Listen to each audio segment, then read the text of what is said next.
ফের পরিযায়ী শ্রমিকের মৃত্যু মালদার মানিকচক ব্লকের এনায়েতপুর অঞ্চলের শেখপুরায়।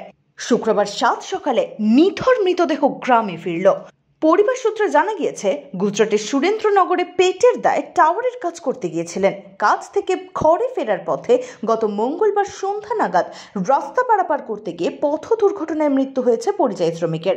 মৃত পরিযায়ী শ্রমিকের নাম শেখ মুজিব্বর, বয়স 62 বছর। মুজিবরের পরিবারে রইল বিধবা স্ত্রী আলেহা বিবি ও দুই নাবালক সন্তান। পরিবারের একমাত্র উপার্জনকারীর মৃত্যুতে পরিবারে নেমেছে শোকের ছায়া। অথই চলে গোটা পরিবার। পরিবার সহ স্থানীয়রা সরকারি সাহায্যের আবেদন জানিয়েছেন। গুজরাটে খাটতে গিয়েছিল টাওয়ার লাইনে, তিনি ওখানে রোড পারাপারের জন্য রোড পারাপার করতে গিয়ে মারা গেছে। অ্যাক্সিডেন্ট হয়েছে। কার কবে হয়েছিল অ্যাক্সিডেন্ট? মঙ্গলবারে রাত 7টার সময় অ্যাক্সিডেন্ট করেছিল। তারপরে রাত 12টায় মারা গেছিল হসপিটালে।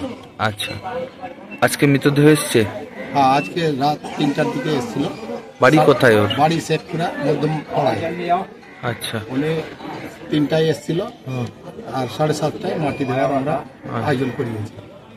কি কাজ করতেন ওখানে? কি কাজের উদ্দেশ্যে গেছিলেন? টাওয়ার লাইনে গেছিল। আচ্ছা, কাজ নেই বলেই কি যেতে হচ্ছে বাইরে? কোনো কাজ নেওয়া যায় না আমাদের এখানে পেটের জন্য, পেটের দায়ে এখানে কাজ করতে গেছিল। ওখানে অ্যাক্সিডেন্ট হয়ে মারা গেল। অ্যাক্সিডেন্টে মারা গেছে।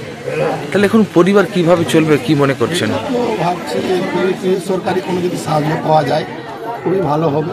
ছোট ছোট বাচ্চা আছে আর উনি একটাই ছিলেন খাটার জন্য। মালদা থেকে তন্ময় মাহারার রিপোর্ট, এক্সপোজ বার্তা।